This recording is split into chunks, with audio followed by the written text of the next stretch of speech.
Assalamualaikum warahmatullahi wabarakatuh.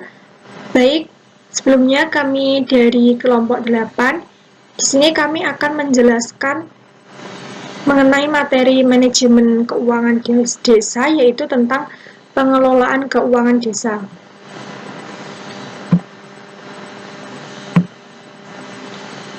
Untuk anggota kelompok kami di sini ada saya sendiri, Ariza Fatma Oktariani, dan rekan saya, Hamalat Nur Azizah.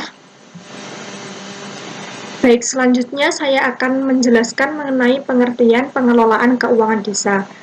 Pengelolaan keuangan desa merupakan upaya untuk menduduki penyelenggaraan pemerintahan desa, pelaksanaan pembangunan desa, pembinaan kemasyarakatan desa, dan pemberdayaan masyarakat desa.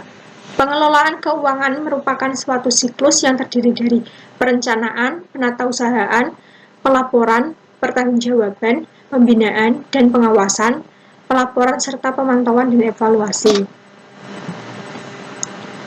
Untuk asas-asas pengelolaan keuangan desa, di sini terdapat transparan, yaitu prinsip keterbukaan yang memungkinkan masyarakat untuk mengetahui dan mendapatkan akses informasi seluas-luasnya tentang keuangan desa.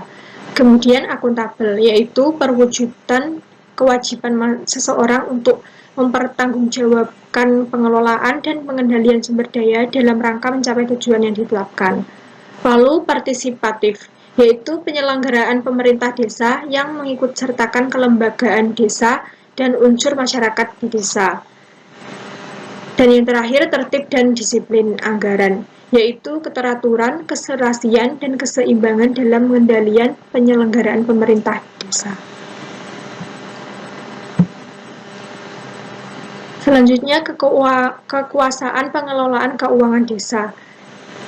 Di sini, kepala desa sebagai pemegang kekuasaan pengelolaan keuangan desa mempunyai kewenangan diantaranya menetapkan kebijakan tentang pelaksanaan APB desa, melakukan tindakan yang mengakibatkan pengeluaran atas beban APB desa, menetapkan PT-PKD, menetapkan petugas yang melakukan pemungutan penerimaan desa, dan menyetujui pengeluaran atas kegiatan yang ditetapkan dalam APB desa.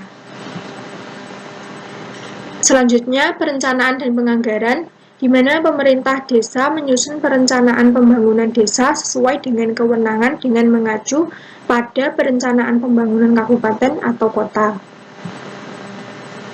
Untuk rencana pembangunan desa sendiri didasarkan pada pemberdayaan partisipatif, berpihak pada masyarakat, terbuka, akuntabel, selektif, efisien dan efektif, keberlanjutan, cermat, proses berulang, dan penggalian informasi. Perencanaan pembangunan desa disusun secara berjangka meliputi yang pertama, rencana pembangunan jangka menengah atau RPJM desa untuk jangka waktunya yaitu 6 tahun. Kemudian rencana pembangunan tahunan desa atau yang disebut rencana kerja pemerintah atau RKP desa merupakan penjabaran dari RPJM desa untuk jangka waktunya sendiri yaitu 1 tahun. Nah, selanjutnya yaitu tujuan disusunnya RPJM dan RKP desa itu berbeda-beda tentunya. Yang pertama, untuk tujuan RPJM desa yaitu untuk mewujudkan perencanaan pembangunan desa sesuai dengan kebutuhan masyarakat dan keadaan setempat. Lalu menciptakan rasa memiliki dan tanggung jawab masyarakat terhadap program pembangunan desa dan menumbuh kembangkan dan mendorong peran serta masyarakat dalam pembangunan di desa. Untuk tujuan RKP desa yaitu untuk menyiapkan daftar usulan rencana kegiatan pembangunan desa atau DURKP desa tahunan yang sifatnya baru, rehab maupun lanjutan kegiatan pembangunan untuk dilaporkan kepada bupati atau wali kota melalui camat sebagai bahan dasar RKPD kabupaten atau kota, dan menyiapkan DURKP desa tahunan untuk dianggarkan dalam APB desa, APBD kabupaten atau kota, APBD provinsi, APBN, pihak ketiga maupun swadaya masyarakat. Berikutnya yaitu penyusunan rencana pembangunan jangka menengah desa. Rencana RPJM Desa memuat visi misi kepala desa, arah kebijakan pembangunan desa, serta rencana kegiatan yang meliputi bidang penyelenggaraan pemerintahan desa, pelaksanaan pembangunan desa, pembinaan kemasyarakatan desa, dan pemberdayaan masyarakat desa. RPJM Desa disusun dengan mempertimbangkan kondisi objektif desa dan prioritas program dan kegiatan kabupaten atau kota. Yang dimaksud dengan kondisi objektif desa sendiri yaitu kondisi yang menggambarkan situasi yang ada di desa, baik mengenai sumber daya manusia, sumber daya alam maupun sumber daya lainnya dengan mempertimbangkan beberapa aspek seperti keadilan gender, perlindungan terhadap anak, pemberdayaan keluarga, keadilan bagi masyarakat miskin, warga disabilitas dan marginal, pelestarian lingkungan hidup, pendaya gunaan teknologi tepat guna dan sumber daya lokal, pengaruh utamaan perdamaian, serta kearifan lokal. Baik, untuk penjelasan selanjutnya akan dipaparkan oleh rekan saya. Baik, materi berikutnya yaitu penyusunan rencana kerja pemerintah desa. Di mana rencana kerja pemerintah atau RKP desa merupakan penjabaran dari RPJM desa yang memuat rencana penyelenggaraan pemerintahan desa, pelaksanaan pembangunan pembinaan kemasyarakatan, dan pemberdayaan masyarakat desa. RKP desa ini menjadi dasar penyusunan dan penetapan anggaran pendapatan dan belanja desa yang akan diusulkan pemerintah desa kepada pemerintah kabupaten melalui mekanisme perencanaan pembangunan daerah. Isi dari RKP desa setidaknya harus memuat beberapa hal berikut ini. Yang pertama yaitu evaluasi pelaksanaan RKP desa tahun sebelumnya. Yang kedua yaitu rencana program, kegiatan, dan anggaran desa yang dikelola oleh desa sebagai kewenangan penugasan dari pemerintah, pemerintah daerah provinsi, dan pemerintah daerah kabupaten atau kota. Yang ketiga yaitu prioritas program, kegiatan, dan anggaran desa yang dikelola oleh desa dan atau melalui kerjasama antar desa dan pihak ketiga. Dan yang keempat yaitu pelaksanaan kegiatan desa yang terdiri atas unsur perangkat desa dan atau unsur masyarakat. Tahapan dari penyusunan RKP desa terdiri dari 9 tahapan. Yang pertama, penyusunan perencanaan pembangunan desa melalui musyawarah desa. Yang kedua, pembentukan tim penyusun RKP desa. Yang ketiga, pencermatan pagu indikatif desa dan penyelarasan program dan atau kegiatan masuk ke desa. Yang keempat, pencermatan ulang dokumen RPJM desa. Yang kelima, penyusunan rancangan RKP desa. Yang keenam, penyusunan RKP desa melalui musyawarah perencanaan desa. Yang ketujuh, penetapan RKP desa. Yang kedelapan, perubahan RKP desa. Dan yang kesembilan, pengajuan daftar usulan RKP desa. Tugas tim penyusun RKP desa. Tugas tim ini termuat dalam Permendagri 114 tahun 2014 pasal 34. Yaitu yang pertama, pencermatan pagu indikatif desa dan penyelarasan program atau kegiatan masuk ke desa. Yang kedua, pencermatan ulang dokumen RPJM desa.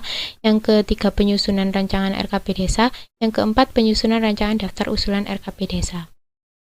Kemudian perubahan RKP desa. Perubahan RKP desa ini dapat terjadi jika ada dua hal berikut ini. Yang pertama yaitu jika terjadi peristiwa khusus seperti bencana alam, krisis politik, krisis ekonomi, dan atau kerusuhan sosial yang berkepanjangan. Dan yang kedua, jika terdapat perubahan mendasar atas kebijakan pemerintah daerah provinsi dan atau pemerintah daerah kabupaten atau kota. Jika terjadi perubahan RKP desa, maka kepala desa akan menyelenggarakan musyawarah perencanaan pembangunan desa yang diadakan secara khusus untuk kepentingan pembahasan dan penyepakatan perubahan RKP desa. Dan penyelenggaraan musyawarah perencanaan pembangunan desa ini disesuaikan dengan terjadinya peristiwa khusus dan atau terjadinya perubahan mendasar. Kemudian hasil kesepakatan dalam musyawarah perencanaan pembangunan desa ini ditetapkan dengan peraturan desa tentang RKP desa perubahan, dan hasil peraturan desa tersebut akan menjadi dasar dalam penyusunan perubahan APB desa. Penyampaian daftar usulan RKP. RKP ini disampaikan oleh kepala desa kepada bupati atau wali kota melalui camat paling lambat yaitu 31 Desember tahun berjalan. Kemudian daftar usulan RKP desa ini akan menjadi materi pembahasan di dalam musyawarah perencanaan pembangunan kecamatan dan kabupaten atau kota.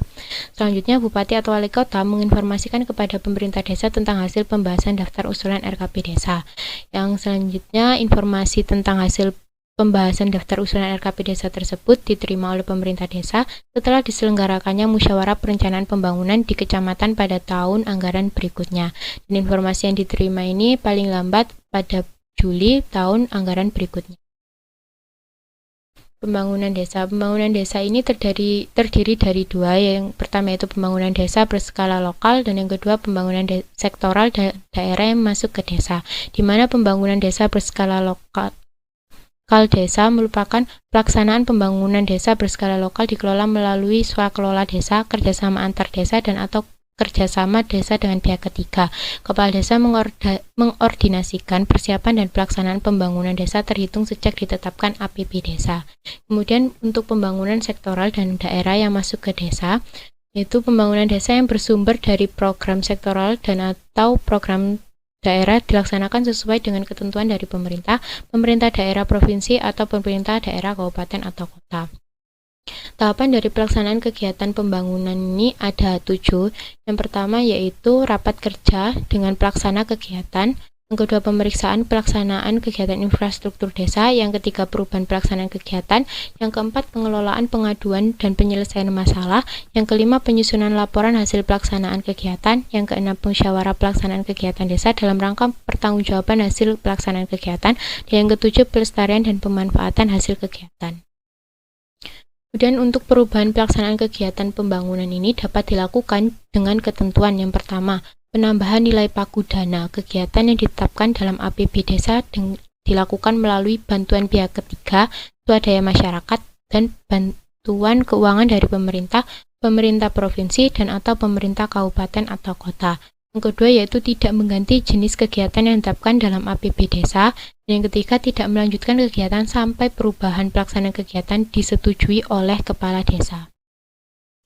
Untuk pemantauan dan pengawasan perencanaan dan pelaksanaan pembangunan desa ini dilakukan oleh bupati atau wali kota dengan cara memantau dan mengawasi jadwal perencanaan dan pelaksanaan pembangunan desa, kemudian menerima, mempelajari, dan memberikan umpan balik terhadap laporan realisasi pelaksanaan APB desa, selanjutnya mengevaluasi perkembangan dan kemajuan kegiatan pembangunan desa, serta memberikan pembimbingan teknis kepada pemerintah desa. Kemudian untuk pelaksanaan anggaran pendapatan dan belanja desa, di mana sumber pendapatan desa ini berasal dari 3. Yang pertama yaitu pendapatan asli desa atau PAD, yang kedua pendapatan transfer, dan yang ketiga pendapatan lain-lain desa. Dan belanja desa, di mana belanja desa ini merupakan pengeluaran yang dilakukan oleh desa baik melalui rekening kas desa untuk memenuhi kebutuhan desa yang meliputi penyelenggaraan pemerintah desa, pelaksanaan pembangunan desa, pembinaan kemasyarakatan desa, pemberdayaan masyarakat desa, dan penanggulangan bencana keadaan mendesak serta darurat desa. Dan pengeluaran desa ini tidak termasuk untuk yang pertama, belanja desa yang bersifat mengikat, yaitu penghasilan dan tunjangan tetap kepada kepala desa dan perangkat desa, insentif dan tunjangan BPD, serta insentif RT dan RW. Yang kedua yaitu belanja desa yang bersifat wajib, yaitu belanja yang terkait dengan pelayanan publik khususnya kesehatan.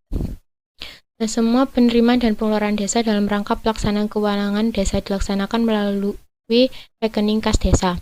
Program dan kegiatan yang masuk desa merupakan sumber pendapatan desa dan wajib dicatat dalam APB desa. Setiap pendapatan dan pengeluaran desa harus didukung oleh bukti yang lengkap dan sah. Bendahara dapat menyimpan uang dalam kas desa pada jumlah tertentu dalam rangka memenuhi kebutuhan operasional pemerintah desa. Penatausahaan.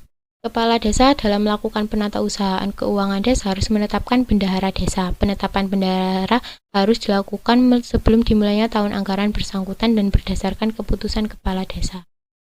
Untuk penatausahaan penerimaan wajib dilaksanakan oleh bendahara desa dengan menggunakan buku kas umum, buku kas pembantu kegiatan, buku kas pembantu pajak, dan buku bank. Bendahara wajib mempertanggungjawabkan penerimaan uang melalui laporan pertanggungjawaban penerimaan kepada kepala desa setiap bulan dan paling lambat tanggal 10 bulan berikutnya. Kemudian untuk penatausahaan pengeluaran juga wajib dilakukan oleh bendahara desa dengan menggunakan buku kas umum, buku pembantu pajak, buku bank, dan buku kas pembantu kegiatan.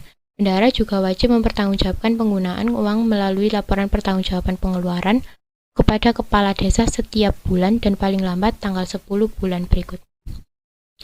Sekian presentasi dari kelompok kami, kurang lebihnya mohon maaf, dan untuk materi selanjutnya akan dibahas oleh kelompok berikutnya di pertemuan berikutnya. Assalamualaikum warahmatullahi wabarakatuh.